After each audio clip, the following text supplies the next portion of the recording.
Welcome to our second video. Now that we've got some basics of vectors under our belts, we're going to look at some basic vector operations. So by the end of this video, we hope you understand adding and subtracting vectors and multiplying vectors by a scalar, and that you'll be able to determine if vectors are parallel by looking at their column vector representation. Let's begin by looking at vector addition. You can see here we've got two vectors, vector v and vector u. And the geometrical method for adding vectors, there's a couple of different versions. We'll start with the triangle rule. So the first thing is to move your vectors so that they're tip to tail. So I've moved the tail of vector v to the tip of vector u. Geometrically, the addition of those vectors is defined by the vector joining the tail of vector u with the tip of vector v. So that red vector there is vector u plus v. This might seem like a strange way of defining the addition of vectors geometrically, but if we have two force vectors acting on a particle, the resultant force of those two vectors would be represented by that geometrically by that vector with that magnitude and that direction, that one of u plus v. So it's a natural way to define the addition of vectors. So let's look at the vector addition in terms of column vector notation. Let's look at the column vector notation for addition now. So let's say we have vector u there represented by 3, 1, and a vector bc, which is vector v, represented by minus 1, 2. So what this means geometrically is that vector u, defined from tip to tail, is 3 units horizontally across and 1 unit up. And vector v is 1 unit across from right to left and 2 units up. So if we try and get the ordinates for vector u plus v, we can say from the tail of vector u plus v to get to the top, we have to go up by 3 units, and going across you can see down the bottom it's 3 units, but we've moved 1 unit across to the left there, so this one would be 2 units across. So vector u plus v, if we were writing in vector notation, u plus v is vector 3, 1 plus minus 1, 2, which gives us a total of 2, 3. So in general, we could have just added the x ordinates and the y ordinates together to get the sum of those vectors in column vector notation. One other thing you'll notice is that if we decided to add the vectors in reverse order, so we said vector v and then added vector u, we still get the same result of vector u plus v. So the order doesn't matter whether it's u plus v or v plus u, the order doesn't matter in addition. One other thing to notice is once you've drawn this, another way of thinking about adding vectors is you form a parallelogram if we put the two vectors tail together. This side and this side would be parallel, and so would this side and this side. So another way of thinking about vector addition is to put the two vectors, vector u and vector v, tails together, and then forming the parallelogram and drawing in the diagonal.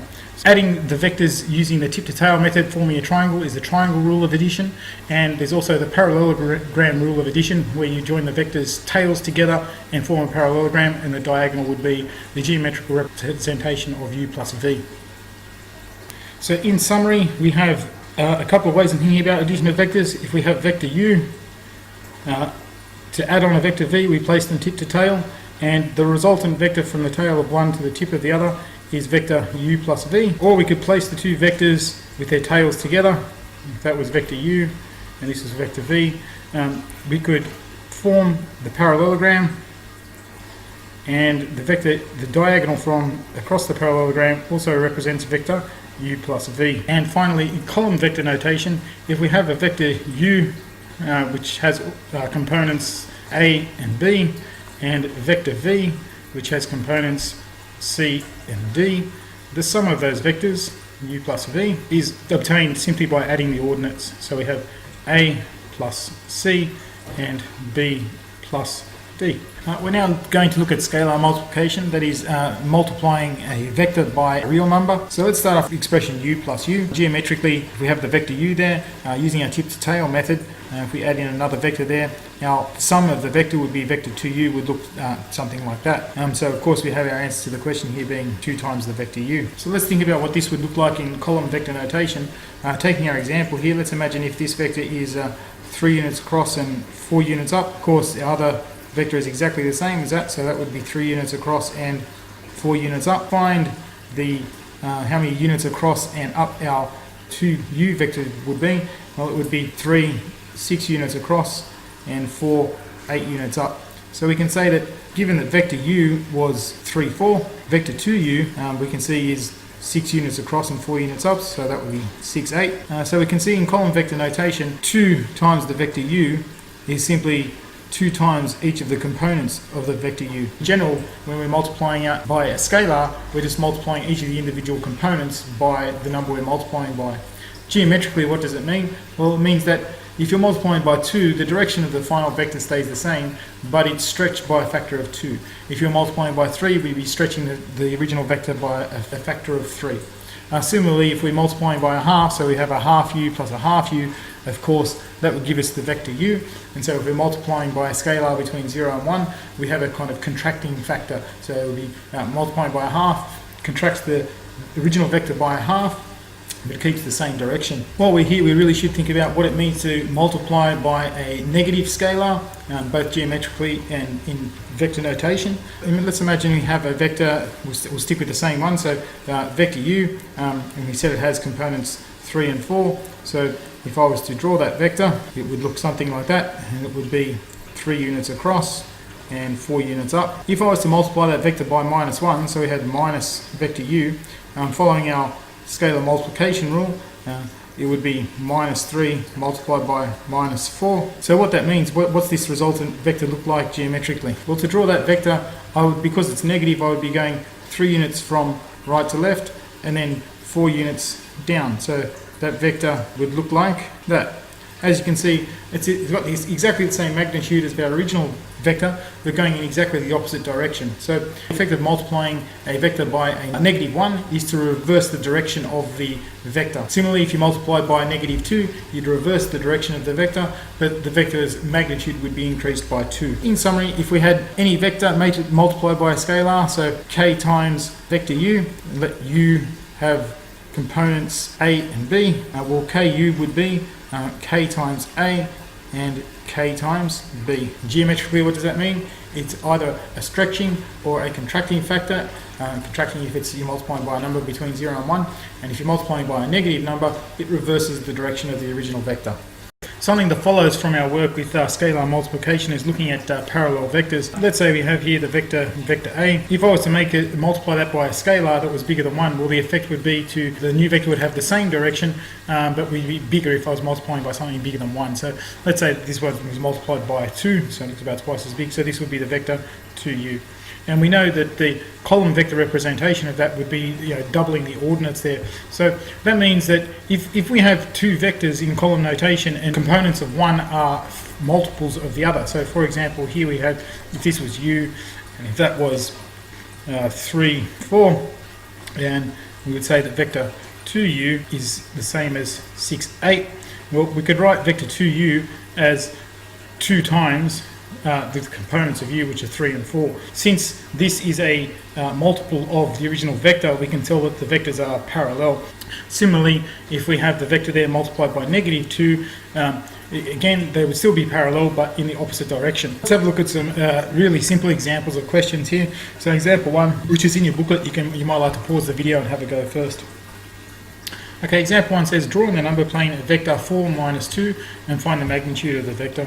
So it doesn't say where this vector is, so it's a free vector. So I'm going to draw in my xy plane here, and I can put this vector anywhere I like in the plane as long as it is 4 units across and 2 units down. So my vector may look like that. So to find the magnitude of that vector, so the magnitude of vector v is the square root of 16 plus 4, which is the square root of 20, which is 2 root 5.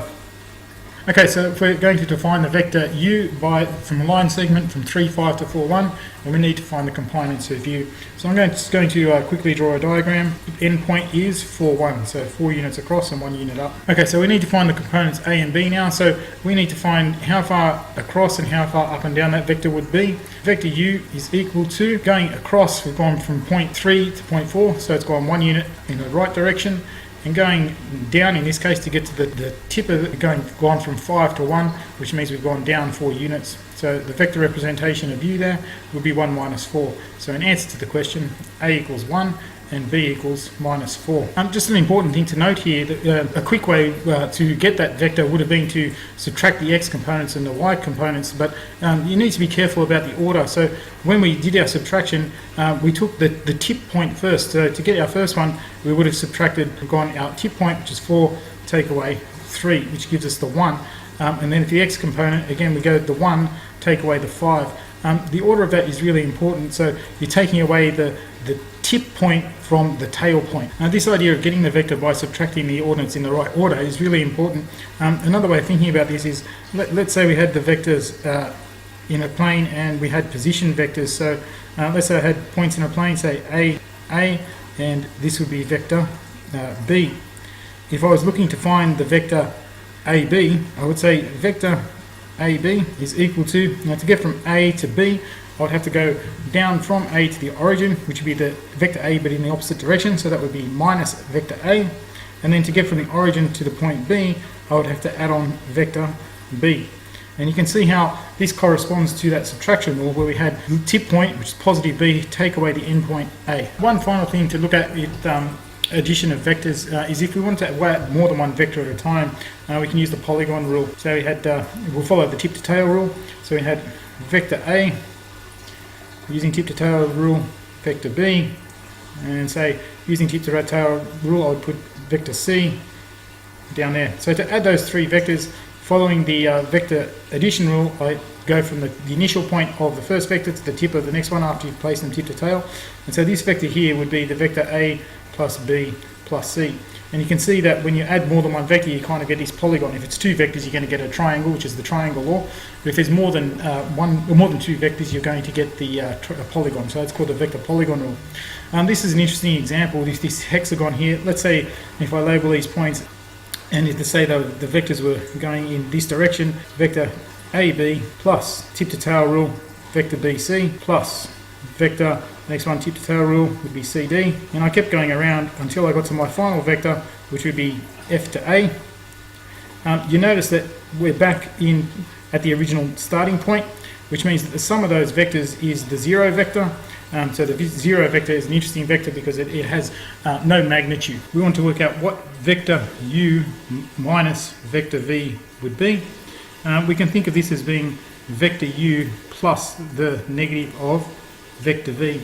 Now remember, geometrically, the negative of vector V is the vector that is the same magnitude but opposite direction. Now using our tip to tail method, we can place in vector U, and using the sum of the vectors, we can say that that vector there has to be vector U. In terms of column vector notation, we can take an example. Let's say that vector U has components 3 and 5, and vector V 6 and 2. If we want to subtract vector U minus vector V, 3, 5 plus the negative, which gives us negative 6, negative 2, 3 minus 6, which is minus 3, and 5 plus negative 2, which is 3. In general, we can say to subtract vectors, we subtract their components. So by watching these videos, you should have learned about adding and subtracting vectors and multiplying them by a scalar, and you should be able to determine if a vector is parallel. In the next video, we'll run through a few questions using our basics of vectors, and I'll see you there.